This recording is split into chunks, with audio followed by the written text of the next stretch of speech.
First of all এই একটা photo দেখুন। এই ফটোটা হচ্ছে আমাদের খান স্যার, যিনি বিহারের পাটনাতে একটা কোচিং সেন্টার চালায়। ওইখানে হাজার হাজার লাখ লাখ স্টুডেন্ট খুব কম পয়সায় 200-300 টাকাতে বড় বড় এক্সামের প্রিপারেশন নেয়। তার বিয়ে কিছুদিন আগে পেরোলো।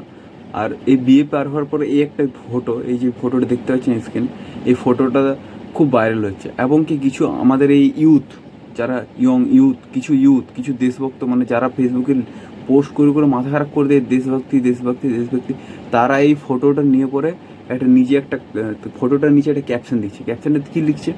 Education can not change people mindset. বলছে এডুকেশন মানুষদের মাইন্ডসেট কোনোদিন চেঞ্জ করতে পারে না। আরে গাধা, তুই তো পড়বি না তো কী করে জানবি? নাথুরাম গডসেরকে পড়বি তো কী করে জানবি যে এডুকেশন কী করতে পারে?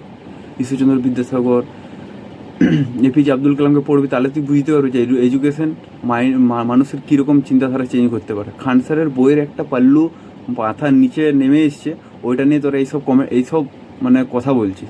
আরে এটা তো মানুষের সংস্কৃতি, ওর ইন্ডিপেন্ডেন্ট রাইট, ডেমোক্রেটিক ইন্ডিয়া। ও ঘুমটা নিয়ে থাকুক না নিয়ে থাকুক, that is or personal matter. এটা তো আমাদের টিপ্পণী করার কোনো ব্যাপার নেই। ওই যে উনি একটা এত বড় মানুষদের, গরিব বাচ্চাদেরকে এডুকেট করছে, এটা নিয়ে তাদের কোনোদিনও কোনো কিছু পোস্ট দেখিনি।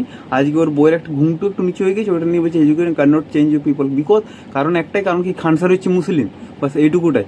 আর নেক্সট কথা হচ্ছে, এই যে আমরা দীর্ঘদিন ডেলি দেখছি একটা না একটা মেয়ে রেপ হয়ে যাচ্ছে। কালকের একটা পোস্টে দেখলাম যে একটা মেয়েকে 8 বার রেপ করা হয়েছে তার মায়ের সামনে, এবং কি সে বিজেপি একটা পার্টি করে।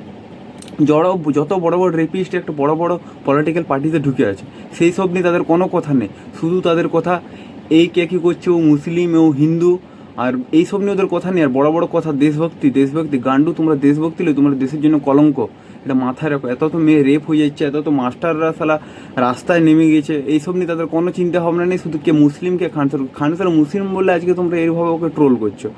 মানে নিজের একটু এই পড়াশোনা করো, ঈশ্বরচন্দ্র বিদ্যাসাগরকে পড়ো, এপিজে আব্দুল কালামকে পড়ো, সুভাষচন্দ্র বসুকে পড়ো, তবে যাই তোমরা জানতে পারবে কিছু। এই নাথুরাম গডসেকে পড়ে কিচ্ছু হবে না। শুধু একটা খান স্যারের মতন একটা মাননীয় টিচারকে তোমরা এইভাবে একটা ট্রোল করছো, লজ্জা লাগা দরকার তোমাদেরকে। ব্যাস এইটুকু বলার জন্য এই ভিডিও। নেক্সট টাইম মানে চিড়চিড় লাগে এরকম মানুষকে। আর ফেসবুকে এসে বলো না চিপে কমর দেখাবে, দেখাবে, ওগুলো নিয়ে তো তখন তোমাদের কথা পড়ে না। আর আমি বলছি, কেউ যদি কোমর দেখাচ্ছে, কেউ যদি হাফ প্যান্ট পরে ডান্স করছে, কেউ ফুল শাড়ি ডান্স করছে, that is your personal right. এটা ডেমোক্রেটিক ইন্ডিয়া, এটা তুমি বলার কেউ নয়।